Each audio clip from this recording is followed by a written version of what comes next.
What's up, guys? Welcome to Dynasty Drip this week. Today's video is going to be about some Dynasty Sleepers. It's going to be 5 guys who are going fairly late or late enough in Dynasty drafts that I think they could really kind of rise above their ADP or their value and kind of give you a good value increase to these players or your team.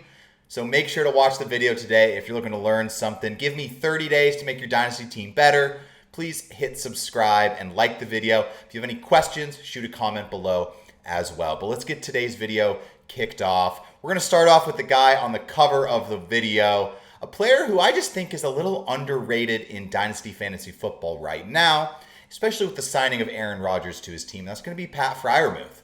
Pat Frymouth is a great NFL tight end.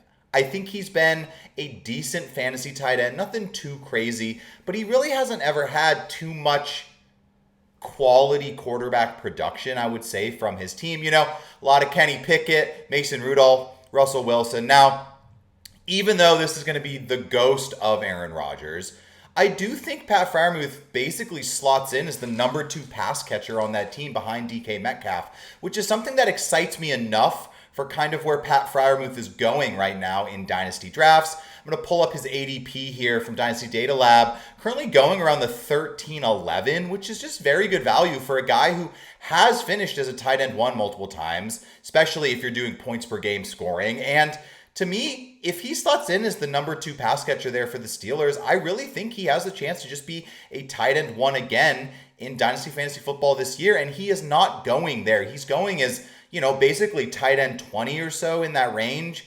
I would take him earlier in that for sure. And I just think he's going to give you some good value here. I'm going to pull up a couple trades I was able to find about Pat Frymouth here that I liked and I liked the value for.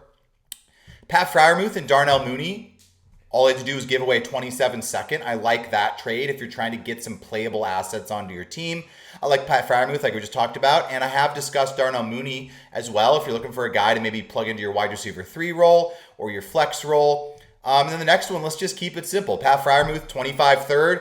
If you're looking to get a tight end or a backup tight end for your team, I always like to have at least 2 tight ends on my Dynasty teams for bye weeks, injuries. I really don't like to put myself in a position where if my main guy goes down, people in my league can see my weakness and try to overcharge me. So I like to have that guy on my roster already. And I think Pat Frymouth is kind of the perfect guy to slot into that, where I think he could be your starter if the rest of your team is stacked.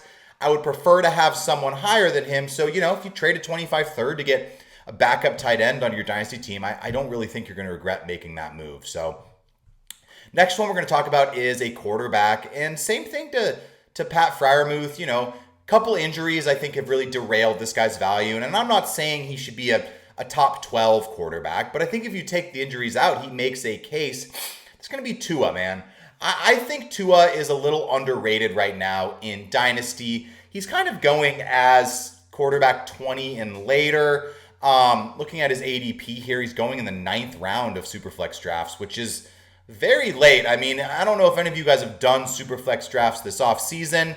I'm in one right now. I think we're in round like 18 or 19, but it's not super pretty in the 9th round. Like, I mean, there's some guys I don't hate. I think there's a couple wide receivers, definitely some tight ends. But if you're telling me you can get 2 at the 9-2 in a startup, I just think we could see his value kind of go up a bit. I mean, for me, when Tua plays, he's been a QB1 basically. What's held him back is his health, which, yes, it's not going anywhere, but there's also a chance to kind of get a discount on Tua where you might be able to get 3 years of production out of a player that you're really not having to pay the price, you know, to acquire him. I'm going to pull up 2 trades here that I would totally do to acquire Tua onto my team. First one, packaging Keon Coleman and Sam Darnold to get Tua. Keon Coleman's fine. I've talked about him before. He's an okay guy. I don't mind him as a dart throw or something. And Sam Darnold, like, same thing. He's fine. I don't love the offensive line there. I think, you know, Tua, if Mike McDaniel stays there, when Tua plays, he's gotten you good production. You know, he's averaged quite a bit of points to put him in the top 15s of quarterbacks when he's on the field. So I feel good about that. This next one, I mean, I think some people might hate, some people might love. lot of discourse on Kyler Murray as a dynasty asset, but Tua and a 26 first for Murray and a third, like if I'm getting the first on top of Tua, I think that's a great tear down from Kyler Murray if you're able to make something like this happen. I mean, I obviously like Kyler more than Tua, but that is too big of a gap for me that if I can get a first rounder to make this switch, that's just insurance if something happens to Tua. It's a way to build depth on your team. It's a way to get other starters onto your team. That's a great trade if you're really looking to just build the value of your dynasty team. Next one's going to be a running back. And someone, he might start creeping up in value with some of this James Cook news, but Ray Davis.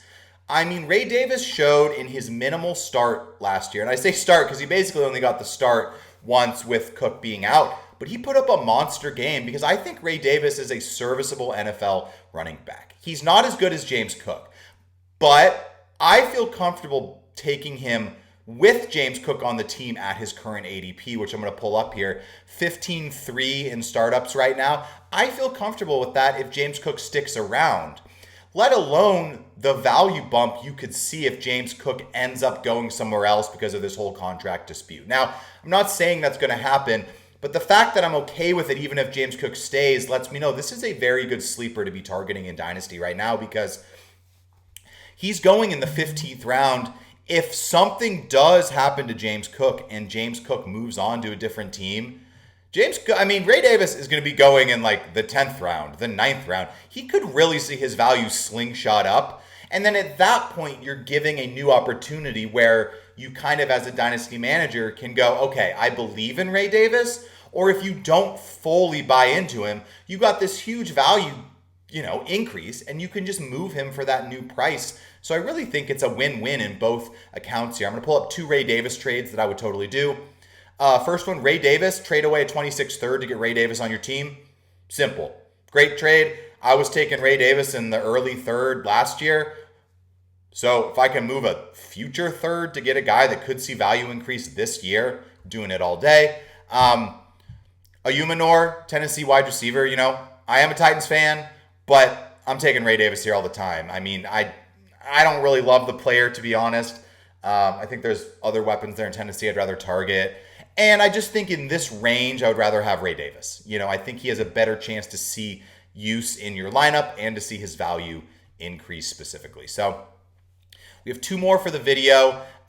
Before I wrap up and finish the last two of this, just want you guys to know I did create a Dynasty Drip Discord. It's going to be down in the bio below. We're doing trade advice. We already have some fun convos, some fun polls. I'm trying to put together the first ever Dynasty Drip startup. I'll be in the league. We got some other watchers of the channel. So if that interests you, make sure to join the Discord below. Say hi. Shoot some questions in there. It's the best way to get in contact with me. And also, I've had a blast just talking to the guys that have joined so far. We're having a fun time, so make sure to pop in. But let's get back to the video. Next one, a tight end. Yeah, I love tight ends. The second tight end in the video, Evan Ingram.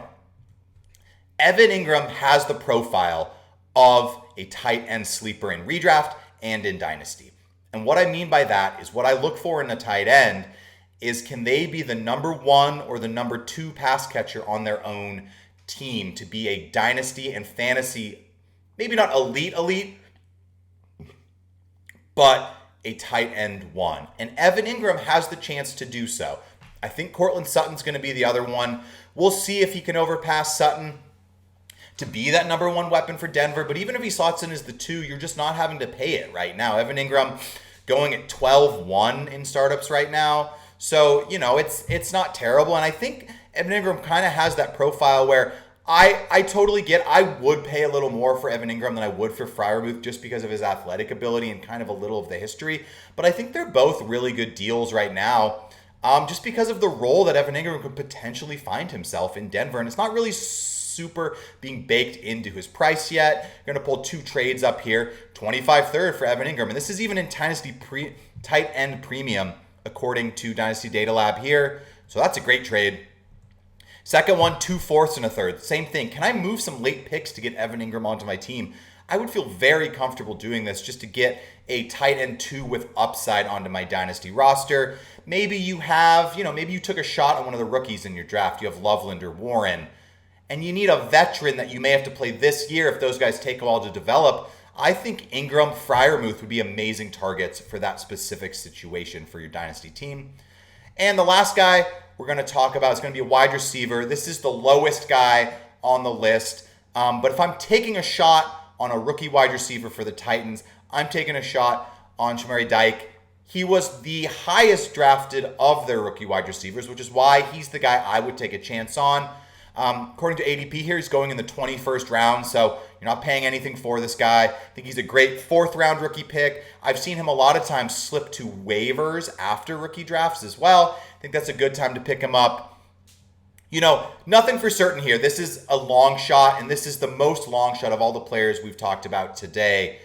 But what I like about it is there is an opening for a weapon to, you know, succeed in Tennessee. I think Calvin Ridley's a good bet as well, but someone else is going to have to play on the other side. Is it going to be Tyler Lockett, or is it going to be one of these rookies? I don't mind taking a stab at some of these players. But thank you guys for tuning into Dynasty Drip today. We are really upgrading the background and the mic on the channel. So if you appreciate what you heard today, hit subscribe, like the video, show me some love in the comments, and don't forget to join the Discord below, guys. I appreciate you. Peace.